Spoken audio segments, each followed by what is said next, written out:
Seja muito bem-vindo, seja muito bem-vinda a mais uma live semanal aqui comigo. Eu sou Medrado, nutricionista esportivo, e hoje eu vim aqui tirar todas as suas dúvidas sobre nutrição, sobre suplementação, sobre o esporte de uma forma geral, tá? Então hoje eu vou tirar as dúvidas que me enviaram na caixinha de perguntas que eu postei lá no History e também responderei as perguntas que vocês deixarem aqui nos comentários ou ainda no balãozinho aqui de perguntas, tá? Importante ressaltar que tiveram várias perguntas relacionadas a uma corrida que vai acontecer agora, uma meia maratona e uma maratona que irão acontecer aqui em Salvador. Então são dúvidas bem pertinentes para você que busca o desempenho na corrida, mas também busca o desempenho na corrida que vai vir logo mais à frente. Tá? Então vamos lá. Primeira questão principal foi que me disseram aqui, irei participar de uma corrida de 21 quilômetros. Quais dicas nutricionais é importante saber? Então eu separei aqui 5 dicas para vocês que vão realizar essa prova de 21 quilômetros. Mas essas dicas também servem para você que pratica alguma modalidade esportiva de endurance. Então, seja o ciclismo, seja a corrida relacionada a 42 e a 21 quilômetros, ou você atleta de triatlon, ou você atleta de esporte de longa duração. Então, essas dicas serão importantíssimas para todos vocês que executam esta modalidade. Além disso, dessas 5 dicas, a mais importante eu deixei para o final, é a cerejinha do bolo, né? Então, se você quiser saber ela, você tem que assistir até o finalzinho das explicações que eu vou dizer para você cada uma dessas dicas, tá?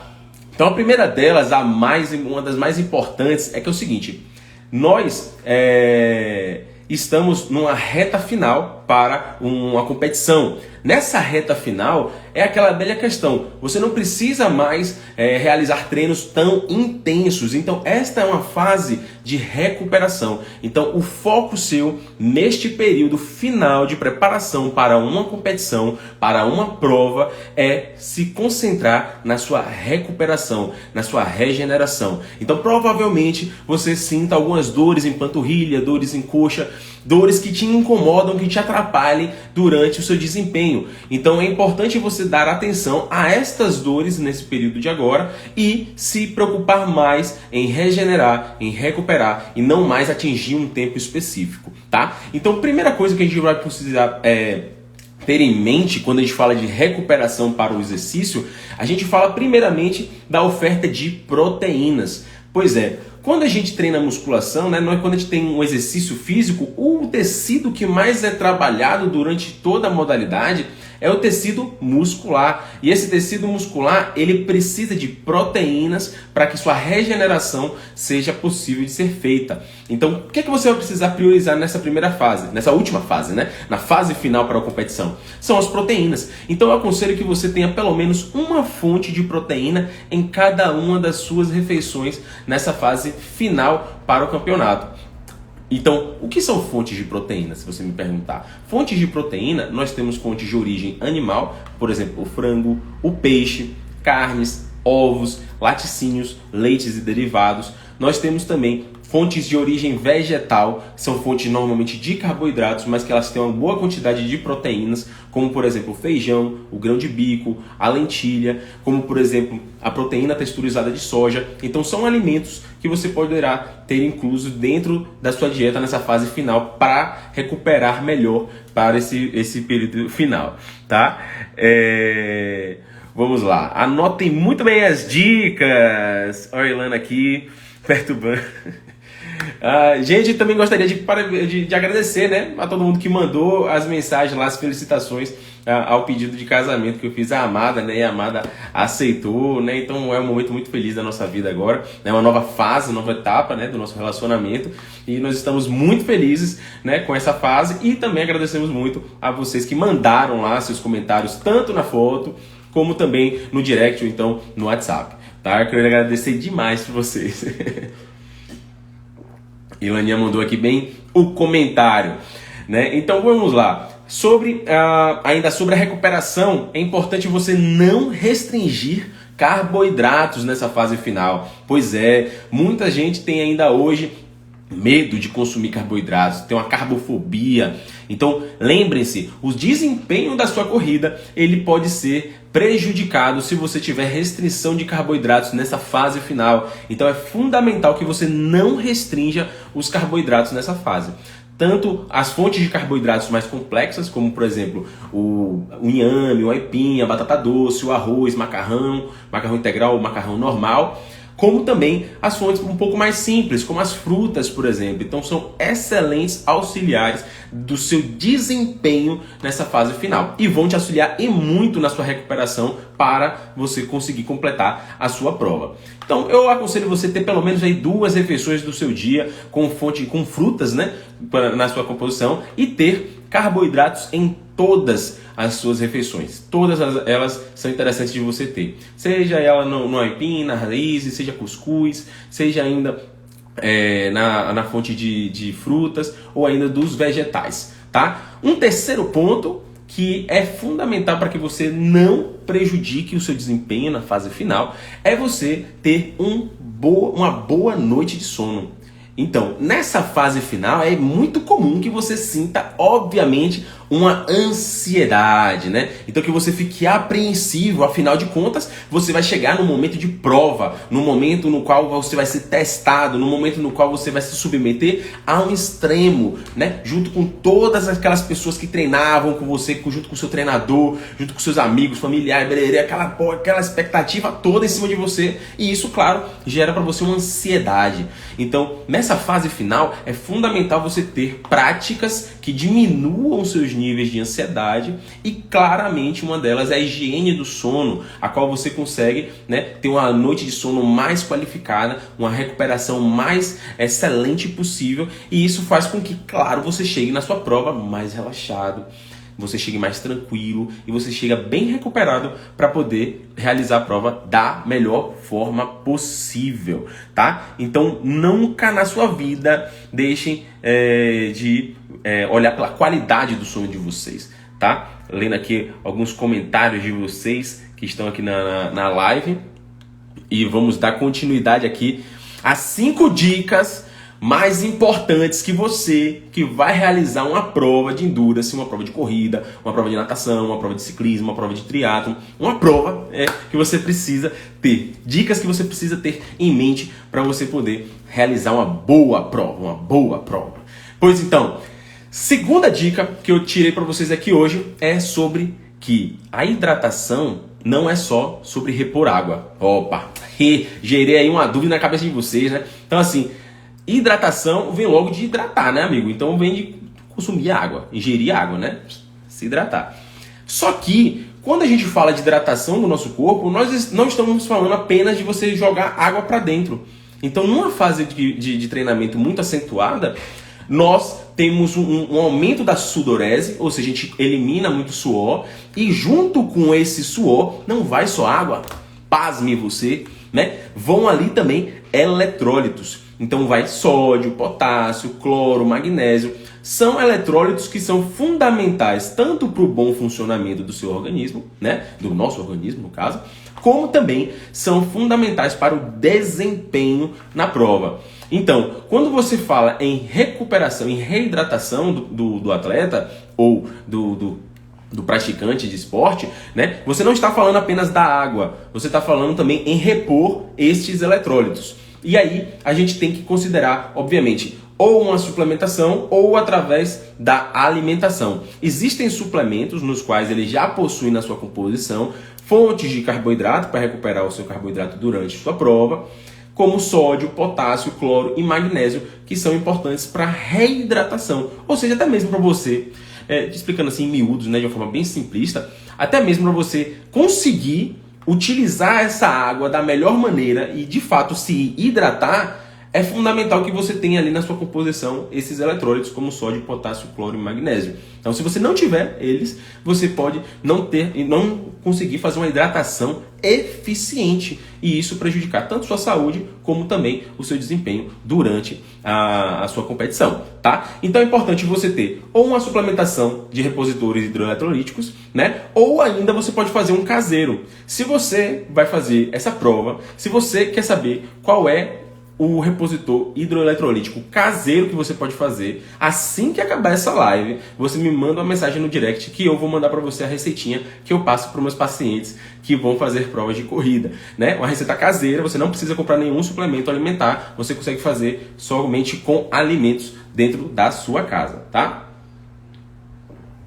Pois bem, terceira dica de 5 dicas que eu estou dando para vocês aqui para melhorar para você que vai fazer uma competição, uma corrida, tá? Terceira dica é o seguinte: o seu pré-treino, ele não é apenas aquilo que você come imediatamente antes da prova.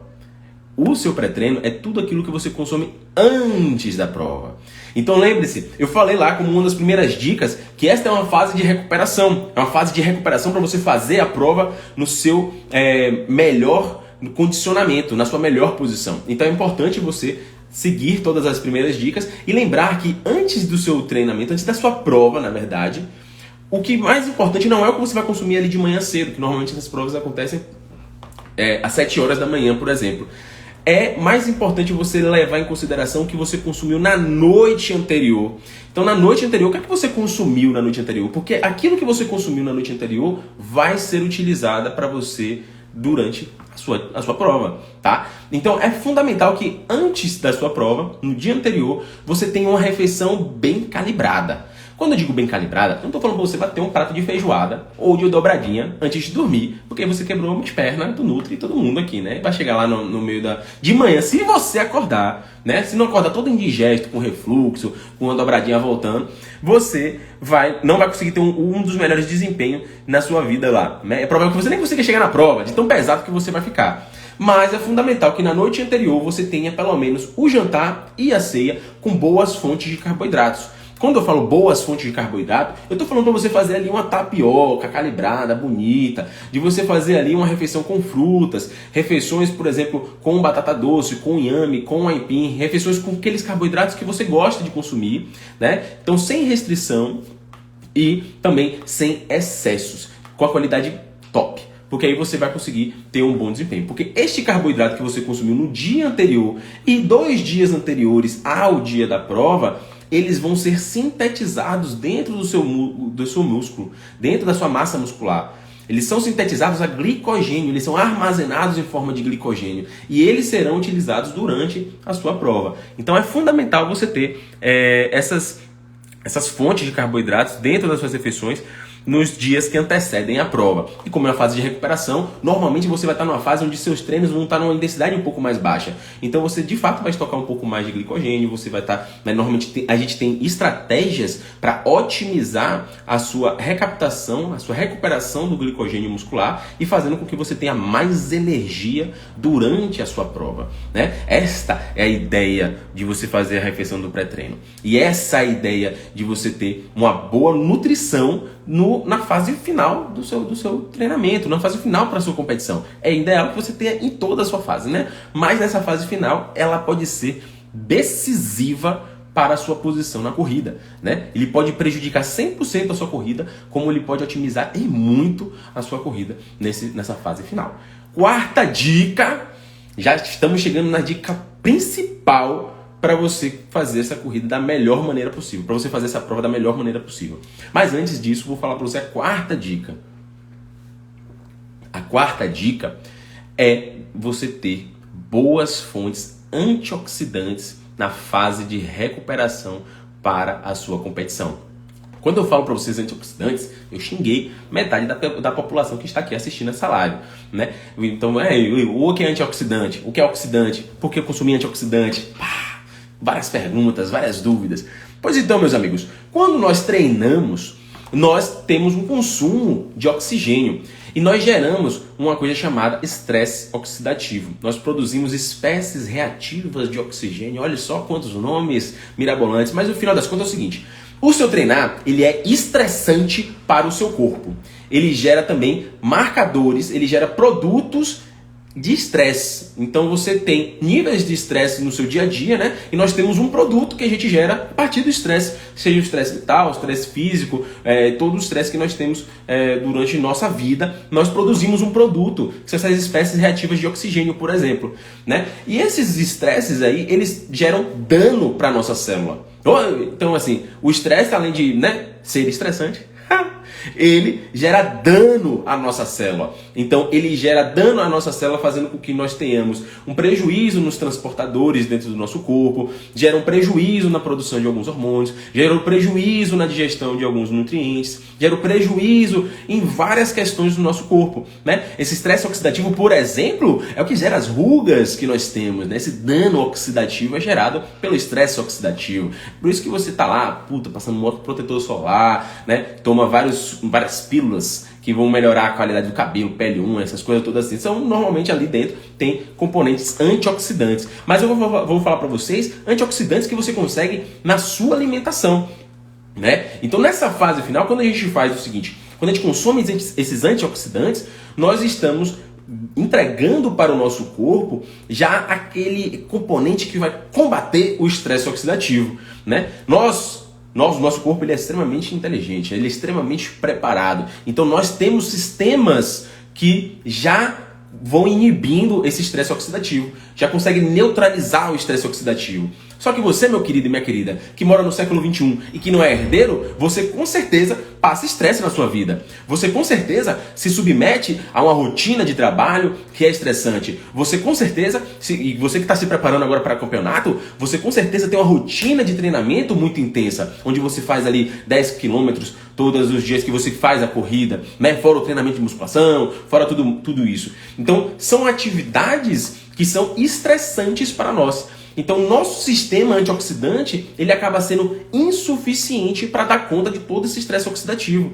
Então, nessa fase final, é interessante que você faça um consumo de alguns suplementos e alimentos que são antioxidantes, justamente para poder melhorar ainda mais a recuperação e você chegar na sua prova com o melhor, com o corpo mais recuperado possível e com menor nível de estresse oxidativo, tá? Então, dentro do que a gente estabelece para essa ação antioxidante, nós temos, por exemplo, vitamina C. Todo mundo conhece vitamina C. E quando eu estou falando de vitamina C, não estou falando para você pegar aquele efervescente, não. Estou falando para você pegar uma vitamina C decente, que vem, sabe da onde? Do limão. Que vem, sabe da onde? Da acerola, que vem da laranja, do kiwi, do pêssego, da manga. Então você vai pegar a vitamina C na fonte, né? Que não vai ter somente a vitamina C, vão ter outros componentes que vão te ajudar na recuperação.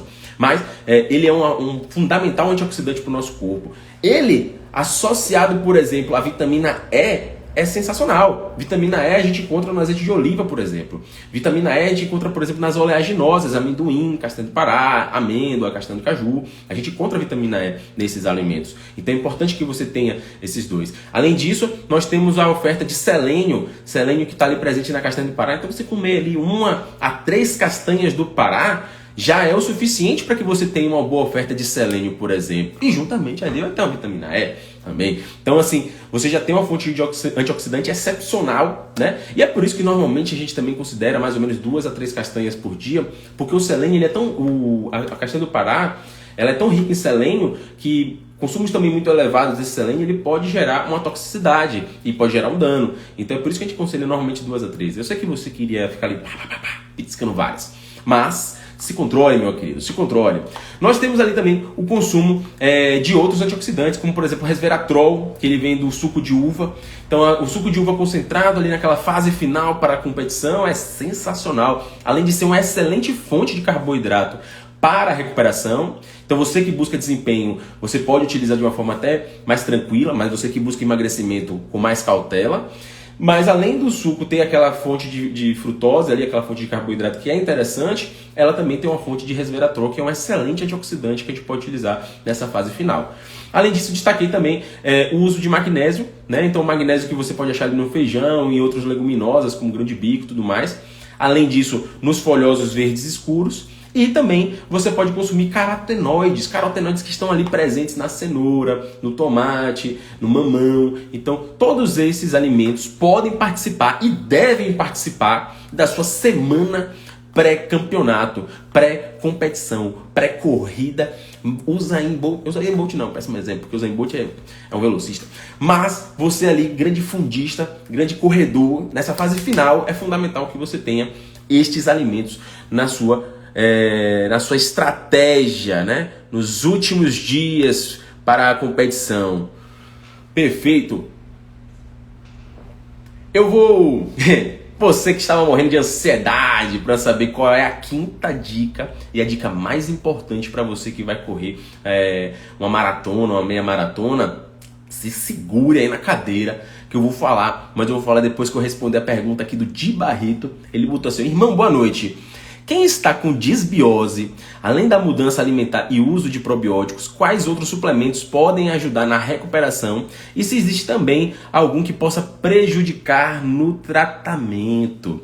Eu vou até responder essa dúvida com foco para você que busca a corrida, porque o quadro de disbiose, para você que não sabe, nosso intestino ele tem um funcionamento maravilhoso, né? Até que a gente bagunça ele, né? Consumindo, por exemplo, muito refrigerante, uso de tabaco, ou quem fuma pendrive aí também, né?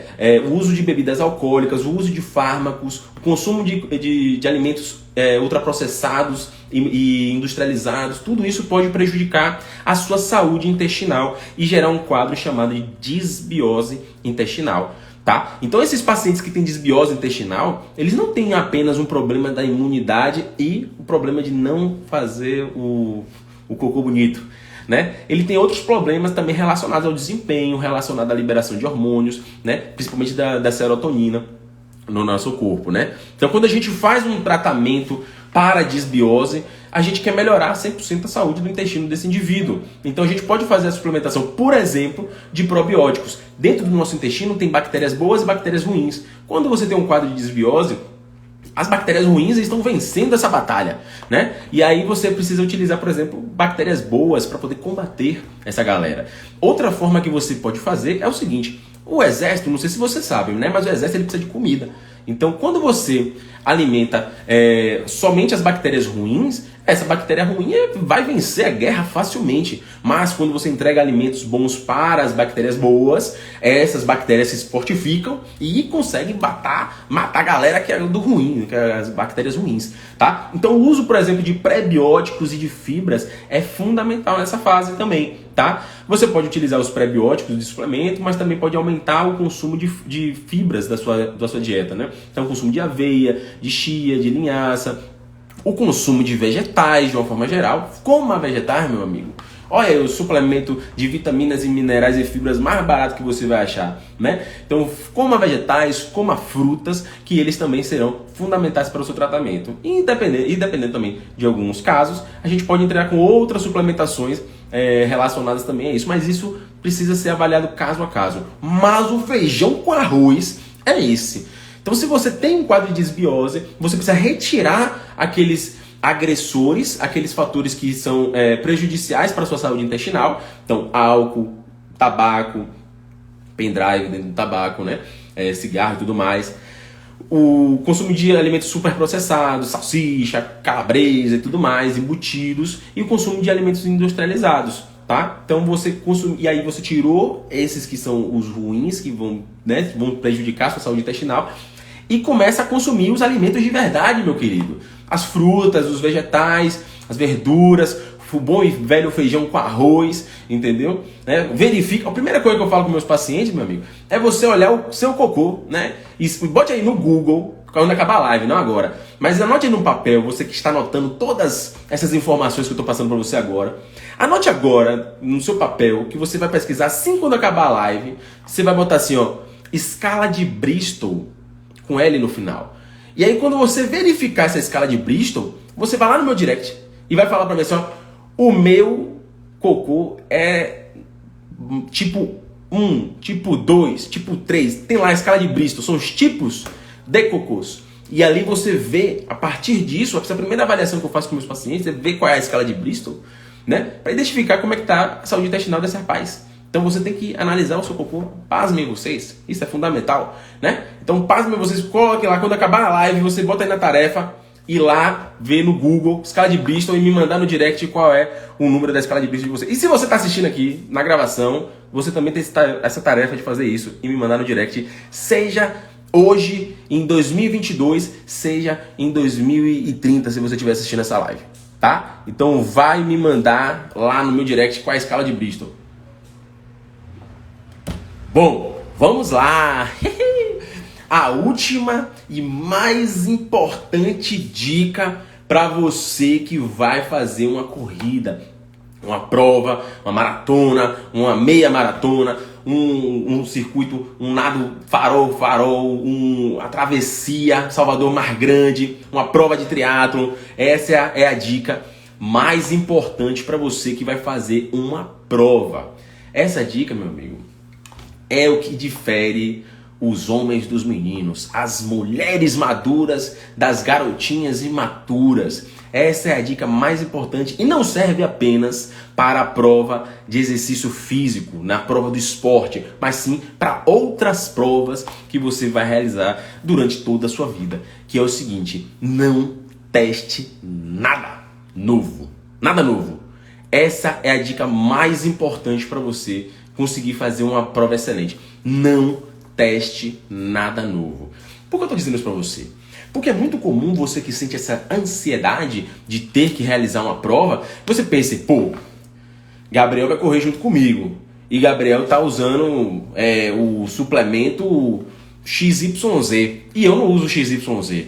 E Gabriel tá correndo, voando baixo, né? Correndo demais, numa velocidade excepcional. Então, eu vou comprar o XYZ para usar também nessa fase final da minha prova e conseguir ter o melhor desempenho da minha vida. Eis que você faz isso, né? Vou dizer para você, eu, Gabriel, nunca fui um corredor nato, né? Eu só fiz algumas pequenas provas de 5 e 8 quilômetros, né? 8 por mim mesmo, né? Porque não tem prova de 8, ou é 5 ou é 10. Mas eu fiz provas de 5 quilômetros, e nessas provas de 5 quilômetros eu cometi este erro que eu estou falando para vocês agora, para vocês não cometerem, que é o de testar algo novo antes da prova, na fase final da prova. E aí, meu amigo, você tá por fora do que aconteceu. Começou o seguinte, eu não testei apenas uma coisa nova, eu testei duas coisas novas, tá? Primeira coisa nova que eu testei foi o seguinte: eu nunca tinha consumido um suplemento para ir treinar corrida, para ir fazer corrida. E aí nesse dia em específico, eu tinha comprado um suplemento que ele era a base de 2 carboidratos, que eu vou falar mais à frente, que é a palatinose e a maltodextrina. Ah, meu amigo, mas eu comprei o excepcional sabor de de guaraná com açaí. Açaí com guaraná. Ô, minha senhora. O sabor de manhã cedo, às 6 horas da manhã, 5 e poucas 6 horas da manhã, eu tomei aquilo dali, desceu pleno. Foi só eu correr no primeiro quilômetro, ó, sair com o Guaraná aqui, ó, voltando, ó, só tocando aqui na portinha pra sair. E você tentando respirar e o negocinho tentando sair. E aí voltava um pouquinho do ácido e você ali, eita, um refluxozinho básico ali na corrida. Já não bastava a chuva, o vento, já não bastava tudo aquilo. E aqui o negocinho voltando na minha pessoa. Horrível. Então já comecei ali, a prova já comecei mal. E aí, pra não sair elas por elas, eu, juvenil, não sabia disso, né? Já tinha até levado um gel de carboidrato, porque eu não ia perder nunca o meu pace e o meu time ali. Aí eu falei, não, eu tenho que comprar, eu tenho que levar. Comprei um gel de carboidrato, cheguei no meio da corrida, terceiro quilômetro ali rodando, eu peguei jupo, joguei na boca. Ô, sabor da morte. Meu senhor, aquilo ali entrou como se fosse, um creme de maçã verde quente durante a corrida, porque como ele estava no bolso, estava quentíssimo, né? E aí eu não sabia que tinha que jogar uma água por cima para poder dar uma hidratada, a água já tinha passado, aí tava combatendo maçã verde cremosa quente com açaí com guaraná, e os dois no meio assim da garganta, um tentando descer, outro tentando subir, aquela batalha toda acontecendo, e eu fiquei como péssimo, né? Para não dizer um termo muito mais pejorativo aqui, fiquei péssimo. Cheguei na prova, final da prova, terminei com um tempo bom, que eu considerei bacana, melhor que meus treinos anteriores, mas eu falei, velho, foi a corrida pior que eu fiz na minha vida. Por quê? Porque eu fui inventar de criar essas coisas no meio do negócio, minutos antes de correr, achando que eu ia badalar tudo. Então, esse meu caso ainda foi um caso muito suave, muito tranquilo. Mas tem gente que na fase final do pré-campeonato, da pré-competição, pré-prova, vai fazer o quê? Vai inventar de comer algo muito diferente e dar um piriri, meu amigo. E aí, você vai correr com piriri? Você vai correr com quadro de diarreia ali? O negócio tentando, né? O meu negócio estava no refluxo e o seu que poderia descer, né? Durante a corrida. Muito pior. Minha prova foi de 5 km que a gente termina em 25 minutos. E a sua prova que termina em 1 hora, que é meia maratona, 21 km, né? Que você terminaria, desculpa, o 21 km você terminaria em menos de 2 horas, né? Você teria 2 horas ali correndo, 2, 3 horas correndo. A chance de dar um piriri é altíssima, meu amigo. Então, fase final de competição, prova que você vai fazer, não se pode testar nada novo, nem alimento, nem suplemento. Você quer testar algo novo? Reserve este momento dentro da sua cabeça, converse com um nutricionista seu, que lá a gente vai montar o quê? Uma preparação para a competição de agora e para as próximas competições a gente vai inovar. Como é que a gente vai inovar? No seu treinamento, a gente já vai começar a fazer um teste com esse suplemento, com este alimento, com este pré-treino. Então a gente vai começar a fazer o teste na fase de prática, na fase de treino e não na fase de prova, não no momento que é a vera, como diria no bom baianês, né? Então quando for a vera, você não pode testar nada novo porque isso pode sair errado. Pode ser um tiro pela culatra e você perder a prova, né? Você nem fazer às vezes a prova por um erro desse, tá? E outra questão muito importante, a prova é uma fase final da sua preparação. A parte mais difícil foi a preparação. O mais difícil foi você acordar lá, ó, seus 5 horas da manhã todos os dias para fazer uma corridinha. A parte mais difícil foi você ter treinos concomitantes, né? Um treino pela manhã e um treino à noite para você se preparar para a prova. Então a prova ela é a parte mais fácil, vamos dizer assim, desta preparação toda. Então fique tranquilo. Tudo aquilo que você fez nas últimas semanas foi em prol deste objetivo final, de fazer essa prova final. E aí tem aquela velha frase, né? Treino difícil, prova fácil. Treino fácil, a prova fica difícil. Então o treino que vai ser o difícil. A prova, ela vai ser meio que um teste para poder verificar se o seu treino foi suficiente para você desempenhar essa tarefa, essa prova. Então, isso é muito importante que você leve em consideração. Ali na prova, você vai testar se o seu treinamento foi suficiente. Então, você se dedica, você se joga, você faz o seu melhor, mas acredite, existirão, né, outras provas que você poderá estar mais bem preparado, né? Então não existe você não vai morrer se você não terminar essa prova. E aí você vai começar a identificar se o treino que você fez, se toda a preparação que você fez de alimentação, de descanso e de treino foram suficientes para te entregar o resultado que você queria adquirir. Se você não conseguiu, está na hora de você solucionar isso através de uma alimentação melhor, através de uma rotina melhor, através de um treinamento melhor, tá? Então, você não fique grilado com isso e leve isso sempre em consideração. Não teste nada novo na fase final, justamente porque isso pode prejudicar o seu resultado final, tá? Então pronto, dê seu melhor lá, jogue duro, porque essa é a fase mais interessante de você conquistar o seu objetivo. Pois bem, recebi mais outras dúvidas relacionadas também a corridas, né, nessa fase agora final. A pergunta que o Thiago lançou aqui para mim, por exemplo, o que devo comer antes para sustentar melhor? Porque até então eu estou acostumado a correr os 21 km apenas com café preto e uma banana, ou só café. Mas vou fazer 42 km. Terei que ver algo que dê mais sustento. Primeiro, você é um guerreiro, meu amigo. Porque se você consegue correr 21 km com uma banana e um café, pô, você é um herói, cara. Você é um herói. Pô, tem aqui, eu falei já em outras lives, pô, tem gente aqui que não toma café no pré-treino, quer tomar uma coisa muito mirabolante, o rapaz sai de casa com um café e uma banana, meu amigo. Isso é treino. Assim, Thiagão, de forma mais direta, você conseguiu executar aqui um milagre, cara. Sua alimentação do dia a dia deve ser muito bem calibrada para que você consiga desempenhar bem a corrida apenas com isso de manhã cedo. Então, sua jantar e sua ceia tem que ser bem reforçado para que você consiga desempenhar aqui juntamente com isso aqui. Prova de 21 km é necessário que você tenha uma reposição durante o treinamento. A de 42 é fundamental que você tenha isso. Normalmente a gente faz reposições para um treinamento de corrida a cada 40 minutos, 30 a 40 minutos da corrida, tá? Isso a gente programa isso, na verdade. Então, seria negligência minha falar para você como você vai fazer isso, porque eu não tenho o seu peso, não tenho sua composição corporal, não tenho sua rotina de treino, não sei como é que é o seu pace, eu não tenho várias informações que seriam fundamentais para que eu prescrevesse algo para você de como você faria essa recuperação.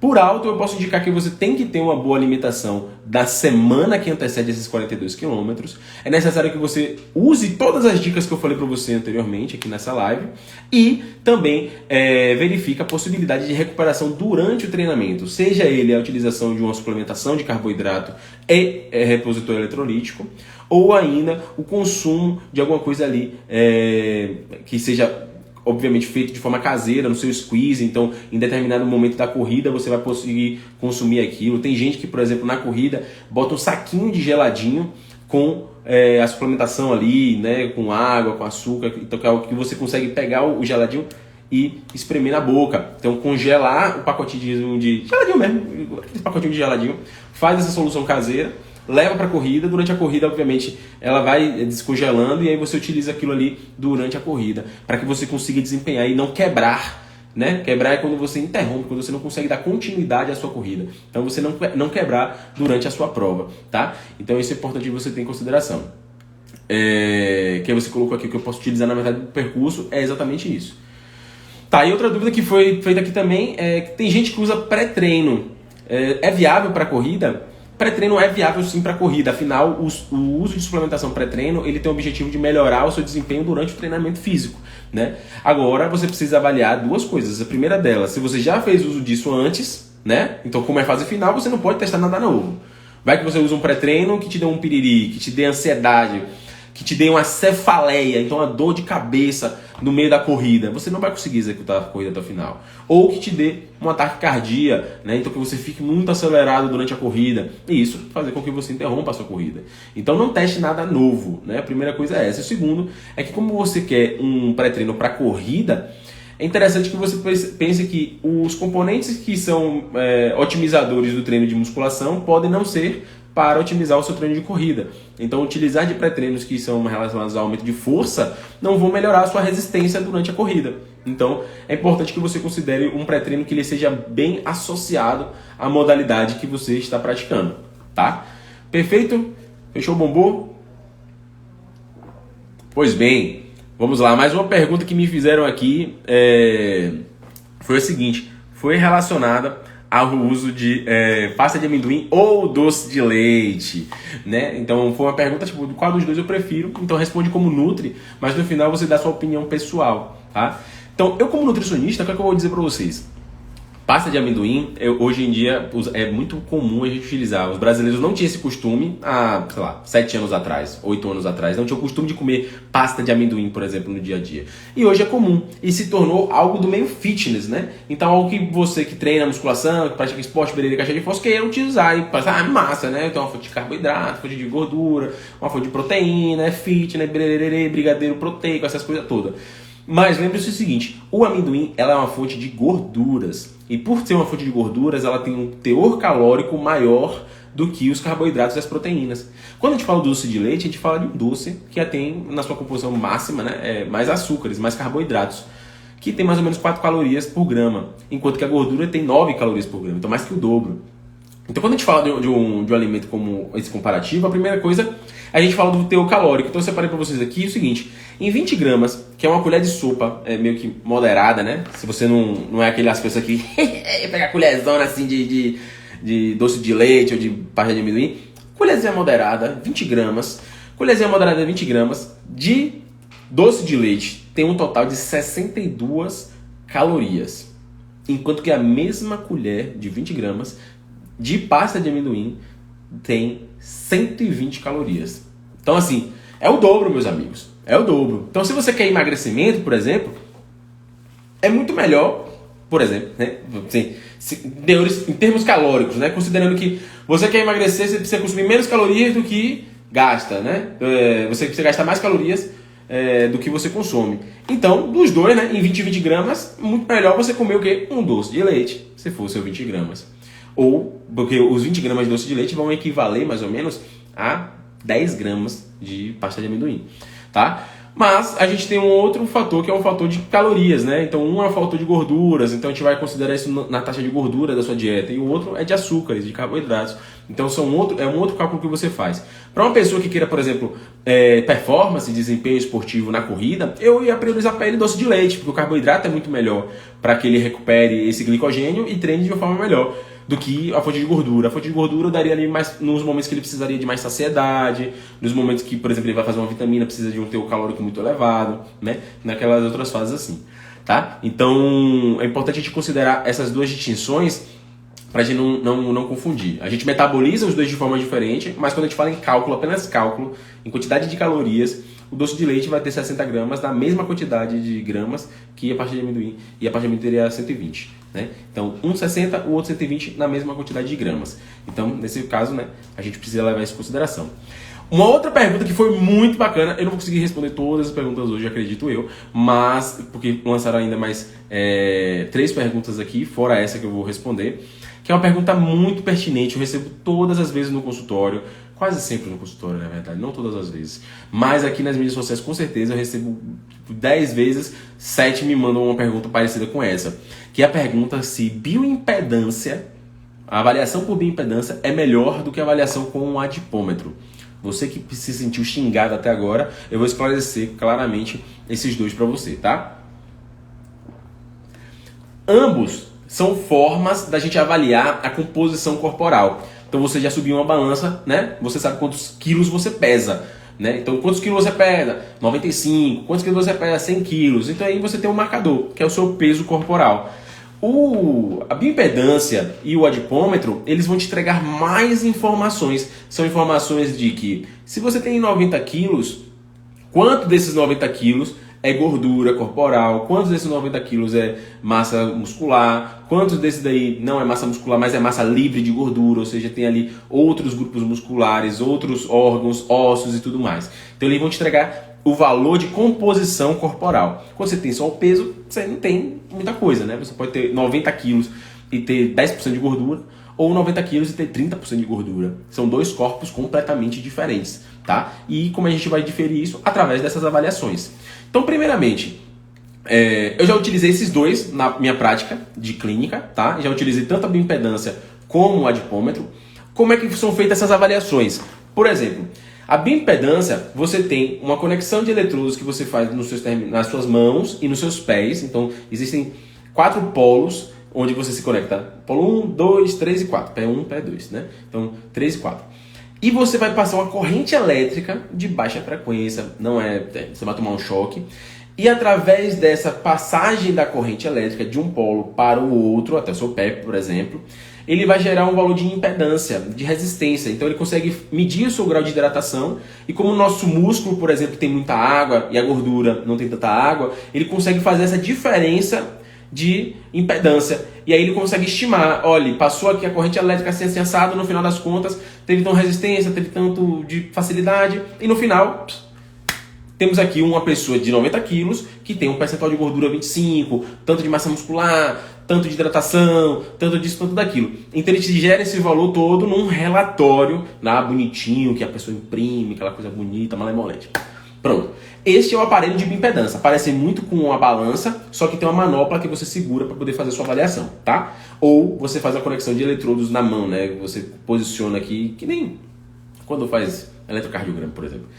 E a outra avaliação é pelo adipômetro. O adipômetro, ele tem é um equipamento que nós utilizamos e você pinça as dobras cutâneas, né? Então você com certeza já chegou em algum momento da sua vida que você pinçou assim sua barriguinha, o pneuzinho ali, né? Nessa que você pinçou esse pneuzinho, o adipômetro ele consegue fazer uma aferição de quantos milímetros tem aquela dobra. E nós temos várias equações que nós utilizamos dentro da literatura científica, que a gente consegue, através do valor dessas dobras cutâneas, do seu peso, altura e tudo mais, a gente consegue fazer uma estimativa do seu percentual de gordura e do seu percentual de massa magra. Então, são duas avaliações que são distintas, mas entregam valores válidos para você fazer uma avaliação. válidos para você fazer um cálculo do gasto energético, um cálculo da dieta, para que a gente consiga fazer um bom acompanhamento nutricional, tá? Então, o primeiro ponto importante que a gente considera é isso. São formas diferentes de avaliar os seus resultados, mas são formas validadas para a gente poder fazer todos esses cálculos, tá?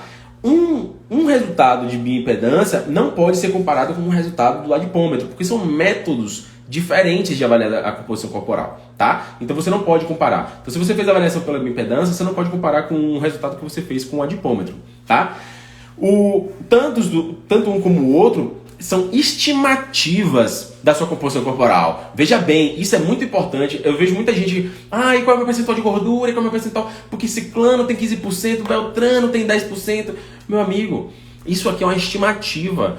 Você pode fazer a bioimpedância várias vezes, ou então na semana, né? Ou então fazer avaliações com referências diferentes do adipômetro, e você vai ter marcadores diferentes, né? São estimativas. Uma forma, sei lá, correta, uma forma o mais preciso possível seria apenas se alguém, né, matasse você e botasse em vários baldes seus tecidos de forma separada. Aí ele conseguiria ter precisão dos seus valores. O resto tudo vai ser estimativa da sua composição corporal. Nenhum deles vai conseguir te entregar 100% de exatidão do resultado obtido ali. Nenhum deles, tá? E outra questão, que é sobre esse comparativo de você fazer, fulano tem 10%, eu queria chegar em 15%, porque eu vi Beltrano, que é atleta, tantos por cento. Meu amigo, a avaliação varia de muito de pessoa para pessoa, né? Essa é a questão de percentual de gordura. Você pode ter um corpo excelente com 12% de gordura e um corpo mais fraquinho com 10%, né? Então isso vai diferir muito de um para o outro. E lembre-se,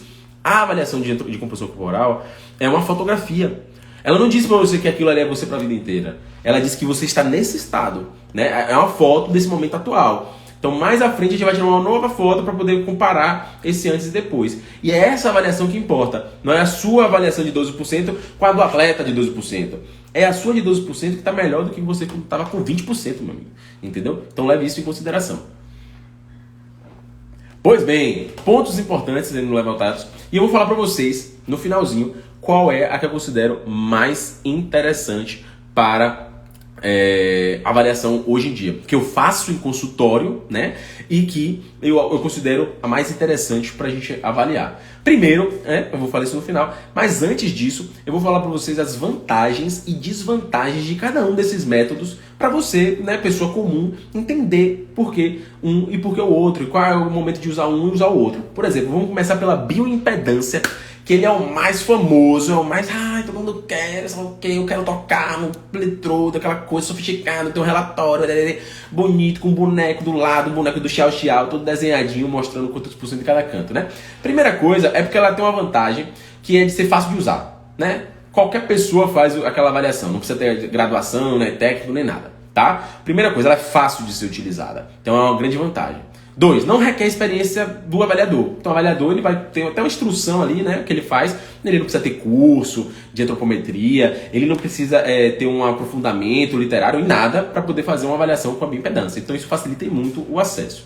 É útil para avaliar o estado de hidratação, como eu falei para vocês, como passa uma corrente elétrica e varia de acordo com a impedância dos tecidos hidratados. Você consegue avaliar se essa pessoa está bem hidratada, mal hidratada. Então você avalia quadros de doenças que são onde esse marcador ele é relevante, tá? E ele também mede gordura visceral, que é diferente do adipômetro. O adipômetro, como a gente só mede dobrinhas cutâneas, né? Você vai medir dobra, né? Então você não avalia aquela gordura intra-abdominal. Com certeza você já viu um tio que tem aquele abdômen globoso, grandão assim, de cachaça. Ali dentro, meu querido, tem gordura. Gordura que a gente chama de gordura visceral, que aumenta muito o seu risco cardiovascular, que aumenta muito a possibilidade de você ter uma doença crônica não transmissível, né, como diabetes, como hipertensão arterial, como dislipidemia, por aí vai, né? E isso na avaliação do adipômetro a gente não consegue identificar, né? A gente não consegue medir a quantidade de gordura intra-abdominal visceral, mas no aparelho de bioimpedância nós conseguimos, tá? E nós temos desvantagens também. Quais são as desvantagens do uso da bioimpedância?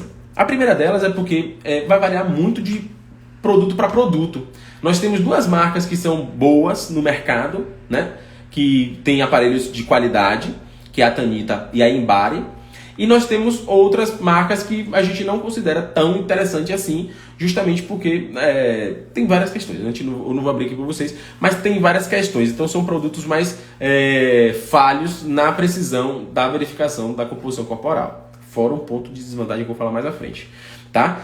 Existe uma variação de até 10%, porque isso vai variar de aparelho para aparelho e de método para método. Porque o aparelho de bioimpedância, ele faz uma equação também. Assim como a gente faz com o dosipômetro, o da bioimpedância a gente também faz uma equação. Só que ela faz automático e aqui a gente usa planilha de Excel ou então plataforma de cálculo de dieta para poder fazer esse cálculo de forma automática. Mas ambos vão ter essa equação.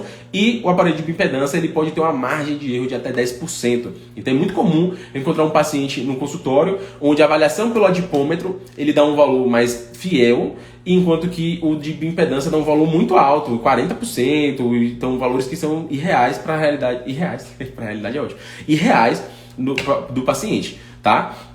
Uma das desvantagens do aparelho de bioimpedância é que ele tem baixa reprodutibilidade, então a gente não consegue fazer trabalhos científicos com muita confiança nesse aparelho. E depende muito da hidratação do avaliado, né? Esse é o principal ponto de desvantagem da bioimpedância. Por quê? Porque quando eu vejo que um paciente fez a bioimpedância, muitas das vezes ele não recebeu a orientação que precisa pré-avaliação, e quando ele não receber, ele já não vai fazer. Mas quando ele recebe, às vezes ele não segue o preparo. E se ele não segue o preparo, meu amigo, é que nem, sei lá, eu mandar pra você como fazer uma receita de bolo de chocolate. E aí você me inventa no meio que não vai usar o chocolate. E depois que não vai ter açúcar. E vai ter sal no lugar. E vai ter frango. Não é mais bolo de chocolate. Então se você não seguir o método, você não vai ter o resultado que a gente quer. Então se você não fez o método que a gente botou para poder você fazer a avaliação de bioimpedância, você não vai ter um resultado preciso. Você não vai ter um resultado real. Então isso é um dos principais pontos de desvantagem da bioimpedância, que as pessoas não respeitam essa avaliação, tá? E aí eu vou dizer para vocês aqui, ó, o seguinte, tem uma lista de coisas que a pessoa precisa seguir para poder fazer a bioimpedância. E se você conhece alguém que fez a bioimpedância, ou se você fez a bioimpedância, me diga se você fez alguma desses protocolos. Primeira questão é o seguinte: você tem que ter todo um aparato de preparo do próprio equipamento, o que a gente consegue como profissional fazer. Pronto, mas o avaliado ele precisa estar em pelo menos 4 horas de jejum para realizar o exame. Ou seja, vou atender o paciente de 2 horas da tarde, ele almoçou. Se ele almoçou, né? Ele almoçou meio-dia, 2 horas da tarde, ele não está 4 horas de jejum, né? Fui atender um paciente no final da noite, ele comeu, amigo. Ele não ficou 4 horas de jejum. Né? Então ele não seguiu já esse primeiro protocolo. O segundo dele é não consumir bebidas alcoólicas nas últimas 48 horas que antecedem a avaliação. Segunda-feira ninguém faz avaliação, né? Porque se domingo e sábado você saiu pra balada, vou comer uma água, ou segunda-feira você tá nas 48 horas. Terça-feira ainda você ainda tá nas 48 horas do comer água. Então, provavelmente você... Por quê? Porque esse consumo alimentar e esse consumo de bebida alcoólica vai interferir na sua hidratação. E aí vai interferir na sua avaliação. Pode dar um falso positivo ou um falso negativo, né, para você. Outra questão é você ter urinado em até 30 minutos antes do exame e ter consumido pelo menos 500 ml de água até 2 horas antes da prova, antes da avaliação. Outra questão, você não pode fazer uso de medicação de diuréticos. Então, paciente que tem hipertensão arterial não vai conseguir fazer essa avaliação, porque faz uso crônico às vezes de diurético. Então não vai conseguir fazer essa avaliação. Mas caso você tenha utilizado, você não use de forma crônica, você não pode ter utilizado na última semana antes do teste, tá? Então esse é outro ponto que a gente faz dessa avaliação. Outro ponto que pra mim, esse daqui eu solicito para minhas pacientes quando a gente vai fazer exame laboratorial, mas isso também precisa ser ressaltado para aparelhos de bioimpedância, que é qual é a fase do ciclo menstrual que você estava quando fez os exames laboratoriais e qual é a fase do seu ciclo menstrual quando você fez a avaliação com bioimpedância. Porque a mulher, quando ela está na fase menstrual, ela tem uma retenção hídrica natural por causa dos hormônios. Então, se você tem uma retenção hídrica natural dos hormônios da menstruação, você vai chegar ali na avaliação com mais água do que o normal. E isso pode te dar um falso positivo, ou seja, falar que você tem mais massa muscular, por exemplo, ou menos gordura corporal, já que você está numa fase mais hidratada, tá? Então, isso pode dar um falso positivo. Então, Aí você vai comparar essa sua fase com a fase no qual você não estava menstruada. E aí você bagunçou toda a avaliação do antes e depois. Porque você não considerou esse período menstrual dentro da sua questão. Tá? Então, pacientes ainda obesos ou pacientes que têm a coxa muito grande devem separar através de bermuda ou de pano as coxas, o contato entre uma coxa e outra, justamente para poder não dar uma avaliação errada na passagem de corrente elétrica. Então tem muitas questões que são ali presentes quando a gente faz uma avaliação de bioimpedância. Para no final das contas você ter um resultado, às vezes não tão fidedigno, vamos dizer, com a realidade. Então o adipômetro é o aparelho que eu mais gosto de utilizar dentro do consultório. Lembrando que eu já utilizei os dois, inclusive teve uma época que eu fazia as duas avaliações dos pacientes, justamente para poder ter esse comparativo, de comparar a bioimpedância com bioimpedância e o adipômetro com o adipômetro, para poder saber essa diferença. Hoje eu opto por uma questão de praticidade e de resultado, mais o adipômetro, né? Eu tenho os estudos para poder entender mais sobre essa avaliação com adipômetro, para poder utilizar dessa equação. E além de ter o resultado pelo relatório de percentual de gordura, percentual de massa muscular, e poder também gerar aquele relatório bonitinho, com bonequinho, essas coisas todas, eu tenho a segmentação de dobras cutâneas que são centrais, né? Dobras cutâneas, dobras de gordura que são na região central, região de abdômen, região de peito, região de costas de homens, ou ainda regiões distais, né? Então braço, perna, panturrilha. Então eu consigo identificar esses marcadores de forma isolada e entender quanto de gordura que fulano perdeu na região de costas, quanto de gordura que fulano perdeu na região de braço. Então eu consigo ter esses marcadores também de forma isolada. Perfeito? Olha aqui, ó. De Barreto botou: eu fiz e a nutróloga não informou nada desses preparos. Fui ontem na minha nutri que vai me acompanhar com o desbiose e ela já passou esses preparos. Pronto. Então, como você pode perceber, um profissional muito mais preparado para poder te dar esse suporte, né? Olhar para você e falar o protocolo para você fazer esse tipo de exame. Assim como você vai fazer exame de sangue, a pessoa fala, tem que ficar X horas em jejum, você tem que vir assim, vir assado. Quando você vai fazer exame de urina, tem toda a explicação, exame de fezes, tem toda a explicação. A bioimpedância também tem toda a explicação, né, para você fazer. Já para a avaliação com o adipômetro, você não precisa de tudo isso de preparo, né? A única questão que a gente precisa ter, a única questão que nós precisamos considerar é o horário do treino. Então, quando você for fazer uma avaliação com o adipômetro, é interessante que você não tenha treinado nas últimas 3 horas, porque pode dar, de fato, um falso positivo na sua avaliação, tá? Então, por isso que a gente, normalmente, né, nós que trabalhamos com a área esportiva, nós gostamos muito mais do adipômetro, por exemplo, para poder fazer essa avaliação e ter esses dados de forma mais precisa, tá? Mas lembrando que ambos são interessantes para utilizar. Estou falando para vocês a minha opinião em consultório, desde que eu atendo, lá desde o final de 2016 até hoje, eu sempre considerei o adipômetro uma avaliação ainda muito melhor do que a bioimpedância, tá? Então levem sempre isso em consideração, tá? Quais são as aplicações, quais são as vantagens e desvantagens, como deve ser feita essa avaliação, tudo certinho para que você tenha um resultado muito mais próximo da sua realidade. Então, minha galera, o que eu tinha para hoje era tudo isso. Tiveram mais umas 3 perguntas aqui, mas eu vou responder mais à frente nos stories, tá? Ao longo da semana eu vou responder nos stories, além das outras perguntas que eu vi que antes da live me enviaram também na caixinha de perguntas, mas eu vou responder isso mais à frente por causa do horário, né? Estamos aqui dando 9 horas da noite, 1 hora, explicando para vocês todas as dicas, as 5 dicas que você precisa para cumprir a sua prova de meia maratona, sua prova de corrida, sua prova de endurance, seja o triatlon, seja o ciclismo, seja a corrida de rua, tá? Então quais são as dicas principais que você precisa ter para poder desempenhar uma boa prova? E essa prova não somente, a última dica que é a mais importante, né? Não só para as provas esportivas, mas também para as provas da vida, não testar nada novo, né? Nessa fase final, porque isso pode prejudicar muito sua competição no final das contas. Então não teste nada novo nessa fase final, faça o seu feijão com arroz, seu treininho certinho, vá com calma, vá com determinação, porque você se preparou para esse momento e tá tudo ok. A segunda pergunta, que também é uma pergunta muito grande, foi a pergunta sobre a avaliação de composição corporal, se a bioimpedância é melhor do que o adipômetro, e não, embora eu tenha utilizado as duas, eu sempre considero o adipômetro uma metodologia de avaliação da composição corporal muito mais interessante, entrega resultados muito mais importantes para mim, nutricionista, e acredito que para muitos treinadores também que eu converso, para a gente poder ter um bom trabalho. Gênesis colocou aqui, o Gênesis, que é treinador, colocou aqui, compartilha da mesma opinião, né? Adipômetro mais teste de dobras cutâneas costuma ser mais precisos. Finalmente alguém com bom senso no Instagram. Também sou seu fã, Gênesis. Tamo junto demais, cara.